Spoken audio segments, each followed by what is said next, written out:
What's up, guys? Welcome back to the Short Game Podcast.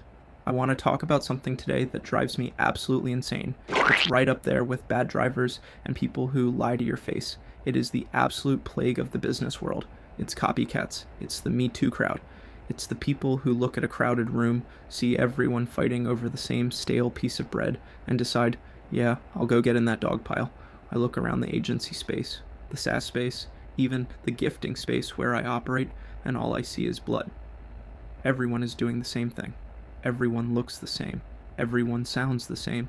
And because they have zero imagination, the only lever they know how to pull is price.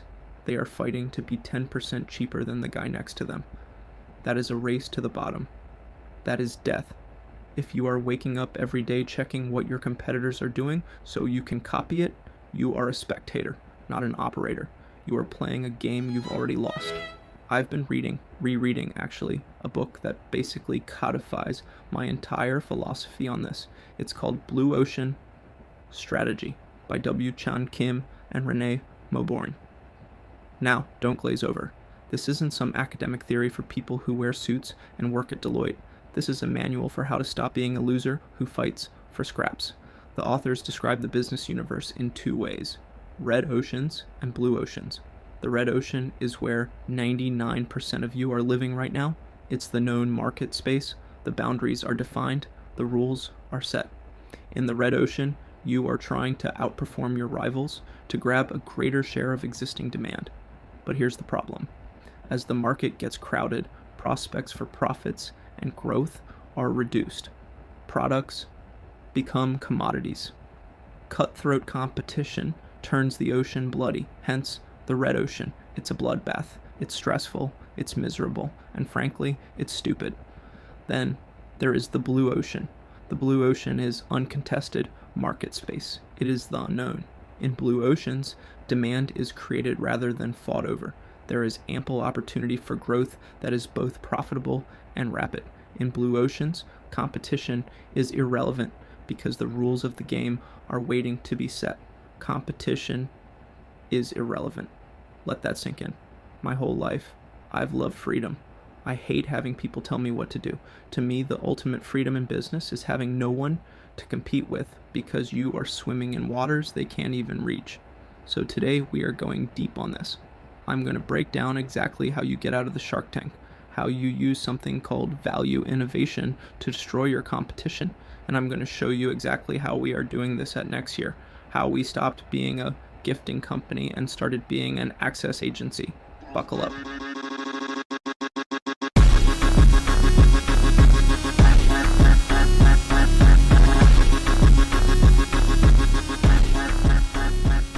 Let's look at the reality of the red ocean. Why are so many of you stuck there? It's because of a fundamental misunderstanding of strategy. Most people think strategy is about beating the competition. It's military thinking. It's about confronting an opponent and fighting over a given piece of land. But business isn't war. In war, the terrain is limited. In business, you can create new terrain. The authors of Blue Ocean Strategy looked at 108 business launches. Here's the stat that blew my mind. 86% of those launches were line extensions. Basically, many incremental improvements within the red ocean. Hey, look, my software has one extra button. Those 86% of launches accounted for only 62% of total revenues, and get this, only 39% of total profits. That is a lot of work for very little payoff. The remaining 14% of launches were aimed at creating blue oceans. They generated 38% of total revenues and 61% of total profits. So, the spectators are fighting over the 39% of profit scraps, while the operators are swimming in the blue ocean taking 61% of the profit. Why? Because in the red ocean, you are forced to make a value-cost trade-off. Conventional wisdom says you can either create high value at a high cost, differentiation, or reasonable value at a low cost, being the cheap option. You have to choose. Blue Ocean Strategy says that is a false choice. It says that is a lie told by these lazy people. The cornerstone of this whole philosophy is something called value innovation. Value innovation places equal emphasis on value and innovation.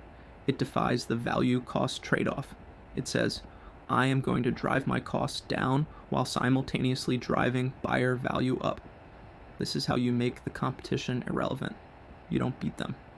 You stop playing their game entirely. Section 2. The Deep Dive. Cirque du Soleil. Drew, let's look at the classic example from the book, because it's the perfect illustration of what I'm talking about. Cirque du Soleil.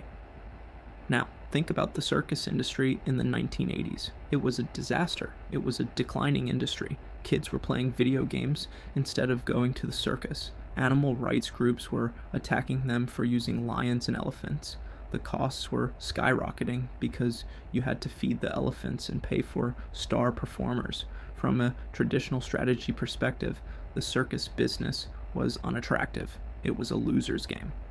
If Cirque du Soleil had listened to a traditional consultant, they would have said, okay, we need to hire a slightly famous lion tamer and drop our ticket prices by 10%. They would have fought Ringling Brothers and Barnum and Bailey for a shrinking pie. They didn't do that. They didn't compete with Ringling Brothers. They made them irrelevant. How? They used something called the 4 actions framework. This is the tactical part, so pay attention. To break out of the red ocean, you have to ask 4 questions about your industry. 1. Eliminate. Which factors that the industry takes for granted should be eliminated? 2. Reduce. Which factors should be reduced well below the industry's standard? 3. Raise. Which factors should be raised well above the industry's standard? 4. Create. Which factors should be created that the industry has never offered? Let's run Cirque through this model. Eliminate. They looked at the circus and said, what sucks? What is expensive? Animals. Animals are expensive to feed, transport, and insure, and people were getting angry about animal cruelty. So Cirque eliminated the animals. They also eliminated the star performers. Nobody goes to the circus to see a specific clown anymore. They go for the experience. They eliminated the 3-ring venue, which just confused people, and they eliminated aisle concession sales because it ruined the vibe. Boom. By eliminating animals and stars, they just dropped their cost structure massive amounts. Reduce. They reduced the fun and humor from slapstick to something more sophisticated. They reduced the thrill and danger slightly. It wasn't just about watching someone almost die. Raise. They raised the unique venue. They glamorized the tent. They made it comfortable. They raised the price point to compete with the theater, not the circus. Create. This is the magic. They brought in themes, a storyline, artistic music, and dance. They borrowed from Broadway and the opera. The result? They created a new market space. They weren't just a circus for kids. They were live entertainment for adults and corporate clients. They broke the value-cost trade-off. They lowered their costs, no animals, and increased their value, artistic theater experience. They are the only ones in those waters. Okay, that's the theory. Now I'm going to tell you how we apply this at NexYear, because if you can't apply it, it's just academic noise. And I hate noise. When I look at my industry, the corporate gifting space, it is the reddest of red oceans. It is blood red. Here is the conventional logic. Hey, send a swag box to your clients. Put your logo on a cheap water bottle. We can do it for $50. Oh, our competitor does it for $48? We'll do it for $45. That is fighting for scraps. That is focusing on the product, not the result. Everyone is fighting over box prices, warehousing fees, and who has the better catalog of useless junk. If NexYear is just a gifting company, we are dead. We are just another vendor, and I refuse to be a vendor. Vendors get grinded on price, partners get paid for value. So I looked at the industry and asked, what are we actually doing here? Are we selling boxes? No. We are selling access. We aren't competing with 1-800-Flowers or Swag Up. We are competing with LinkedIn ads. We are competing with cold email. We are competing with the noise that prevents a sales rep from getting a meeting with a CEO. So we applied the 4 actions framework to NexYear to create a blue ocean. First, eliminate. We eliminated the fluff. The industry is obsessed with choice. Thousands of SKOs, cheap pens, stress balls, koozies. It's garbage. It creates decision fatigue for the client and ends up in the trash. We eliminated the cheap swag. We also eliminated the spray and pray mentality where you send 1,000 cheap items hoping for a response. Second, reduce. We reduce the friction of the sending process. In the traditional model, you have to source the goods, pack them, find the address, go to the post office. It's a logistical nightmare. We reduce that to 0 for the client. We handle the logistics so they can focus on the selling. Third, raise. We raise the quality. If you are trying to get a meeting with a Fortune 500 CEO, you cannot send a plastic pen. We raise the bar to what I call the thud factor. When that box lands on a desk, it needs to make a noise. It needs to feel substantial. We raise the personalization. We raise the emotional impact. Fourth, create. This is where we left the red ocean completely. We created the Trojan horse protocol. We created a methodology where the physical good is just the vessel for the message. We aren't selling a gift. We are selling a 100% open rate. Think about it. You send a cold email, delete. You run a LinkedIn ad, scroll past. But if a FedEx box lands on your desk, you open it 100% of the time.